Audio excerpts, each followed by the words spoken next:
Hey everyone, Eric Beans, here to tell you a little story. It's a true story about how to start a software company with very little money. And this story actually has already happened. This isn't a current situation. Back when I had my previous company, I was actually homeless at the point where, literally homeless, at the point where I started the company. And with very, very little money. And that struggle that it takes, I'll walk you through how that looked, what you need to know about it. Hopefully, you're in a better position than I was at that point in time if you're considering starting a company, and what to expect, from that journey. So, first thing is, the first thing I did is start the actual company and incorporate it, as a public record company in the state of Florida, registered in the state of Florida as a corporation. And then I actually, so you go to your corporate site in Florida, it's sunbiz.org. You pick a name. Now, when you pick a name, you're going to want to go to Google first, type in names that you have. Actually, sorry, go to GoDaddy first, type in the names of the domain that you want, and make sure it's available first. Then, once you have about, say, 15, 20 different names you can choose from that you'd be happy with, you're going to want to go into Google and put in the names one by one and take note of how many millions of search results there are, because the lower the number there, the less money you're going to need to spend to optimize that particular name. So if you have a huge name, if you have something with like banking or mortgage in it, your SEO is going to be impossible. There's no way you're going to catch up with no money. Some of these mortgage companies are paying 30, 40, $50 a click right now for traffic. And, like we're talking about, you don't have any money. So first step, get a bunch of domains. Second step, validate which ones are, possible for you to own as far as SEO goes, because we're going to try to get free traffic.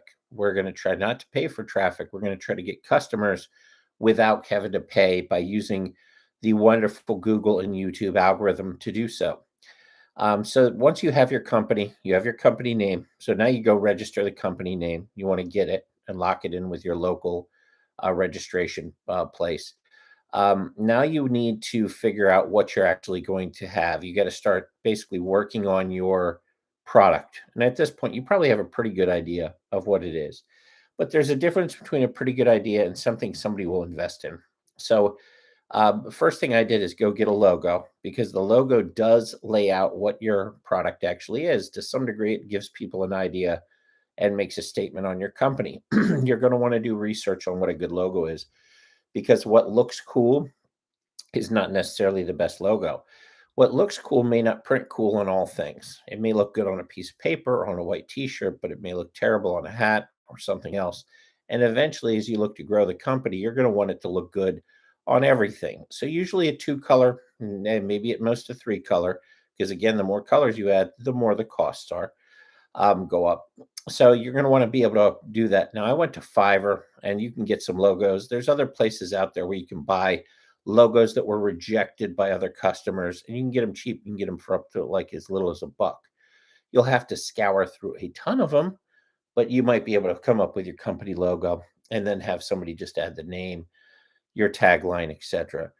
You're going to need a website. Nobody is going to give you money based on the fact that you have a logo and a registered company for a software company. So that's where you're going to have to spend some time. I used Webflow, and there's other ones out there that are even less expensive, but where you're going to write all the content, build out what you have, and lay it out. Now, it's not going to have to be a long website, but it can't be a one page. You're going to need at least 6, 7, 8 pages. Yeah, a contact us page, an about us page, your product information, your front page, and eventually you'll have an explainer video that you're going to need to put up too, because that's going to end up playing pretty well into it. Once you have your website up, now you can start to build out what we call wireframes. It's what your app or product is going to look like. So you're going to need a developer. Now, there's two ways to do this. You can either go to Fiverr and hire somebody, and it's not going to be super expensive to get this together. They'll probably charge you, 30, $40 per page. So if you have a 10-page site, you're looking at $400 to at least get the basics. Nobody is going to invest unless you're able to show them something and say, this is what we're doing, and have them be able to not have to conceptualize it, but be able to see. And the less they have to conceptualize where this is going, the better. Okay. So once you get your templated wireframes together, you can actually go forward and hire somebody to lay it out, color it, and turn it into a clickable prototype online and or phone clickable. Now that means there's no function to it yet. It means you can click through. So again, when you're presenting this to somebody, they can click through it as if it's a real product and start to see how they're going to be able to interact with it. If you've come up with a good idea and you've gotten to this point, you've spent under $1,000, but you spent a lot of hours doing this. Now you can actually start to go out and present. You're going to have to start talking to people with money, explaining what you want, how much you need. That's a whole different conversation. All right.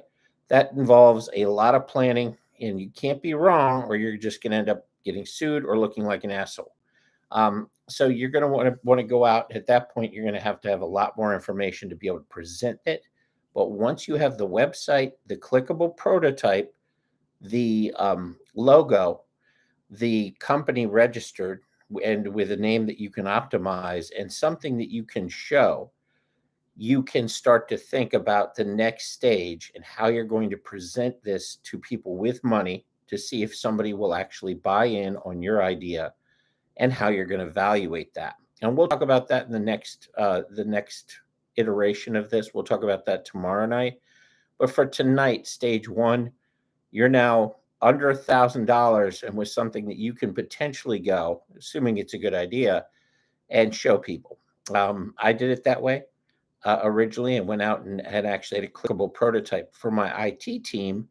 Instead of using Fiverr or locals, I actually went out to a local tech college and recruited people with equity to work for free, and then eventually paid them. But that's after I raised the money. I would prefer, having done it that way with interns and other stuff, because then you have contracts, you're giving up a piece of your company. If it's a great idea, it could be worth a lot of money. There's a lot of things that can go wrong with that long term. You may end up with people that you don't want to be in business with, or you may have conflicts. If you can have at least a few $1,000s to apply towards this to at least get the clickable prototype, it's better to go raise the money and keep your equity, and be able to use that equity to raise the money as opposed to giving it to people that may or may not be able to do the job because they're too young. If they're working for free, they're probably not very good at what they do. And I experienced that. So, that's where we'll stop tonight. Tomorrow, we'll talk about how to position this to investors. And we'll continue with part 2 of how to start a software company with very little money. In the meantime, everybody stay happy. Have a great night. We'll do this again tomorrow.